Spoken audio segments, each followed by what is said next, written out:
नमस्कार दोस्तों, स्वागत है आपका कुछ किस्से के इस नए अंक में, जहां मैं हूं आपका दोस्त अभिषेक, इतिहास में घटे एक और रोचक किस्से के साथ। तो किस्सा कुछ यूं था कि जब अपने प्रियजन के निधन के बावजूद रॉकेट बनाते रहे डॉक्टर कलाम। मित्रों, ये मनुष्य का सहज स्वभाव ही है कि अगर उसके किसी प्रियजन की आकस्मिक मृत्यु हो जाए तो फिर वह विचलित हो जाता है।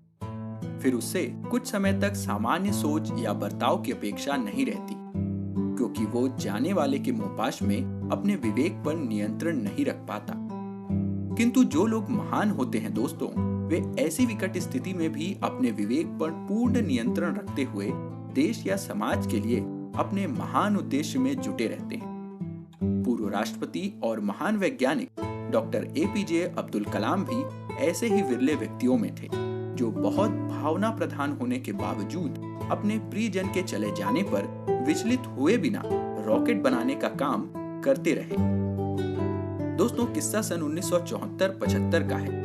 उस दौरान डॉक्टर कलाम SLV-3 परियोजना में जुटे हुए थे। ये परियोजना भारत के अंतरिक्ष मिशन सहित मिसाइल लॉन्च कार्यक्रम के नजरिए से बेहद महत्वपूर्ण थी। इस परियोजना पर भारत के अंतरिक्ष कार्यक्रम का भविष्य टिका हुआ था। परियोजना के एक महत्वपूर्ण हिस्से का नेतृत्व स्वयं डॉक्टर कलाम कर रहे थे। एक दिन वे अपने वैज्ञानिक साथियों के साथ रॉकेट प्रणाली के किसी गहन काम में जुटे हुए थे, तभी उनके पास एक दुखद खबर पहुंची। उन्हें बताया गया कि उनके बहनोई जनाब अहमद जलालुद्दीन का निधन हो गया है। अहमद जलालुद्दीन वही व्यक्ति थे जिन्होंने छात्र जीवन के दौरान पढ़ाई में डॉक्टर कलाम की बेहद मदद की थी। वे छात्र कलाम को हौसला देते और बड़े सपने देखने के लिए प्रेरित करते थे। उनके निधन की खबर से डॉक्टर कलाम सन्न रह गए, लेकिन आश्चर्य देखिए कि कुछ देर बाद ही उन्होंने फिर से काम करना शुरू कर दिया। ये देखकर उनके साथी चकित रह गए। अंततः डॉक्टर कलाम ने उस दिन अपने हाथ में लिए गए काम को पूरा किया और उसके बाद ही वहां से गए। दोस्तों, काम के दौरान हमारे सम्मुख भी विचलित कर देने वाली कई परिस्थितियां आएंगी ही, जिससे हमारा कार्य प्रभावित हो सकता है। ऐसे में अगर हम उन स्थिति की बजाय अपने काम पर ध्यान देंगे तो बेहतर ही होगा। जैसे आज का ये किस्सा बेहतर था हम सब के लिए। तो यूं पूरा हुआ आज का किस्सा।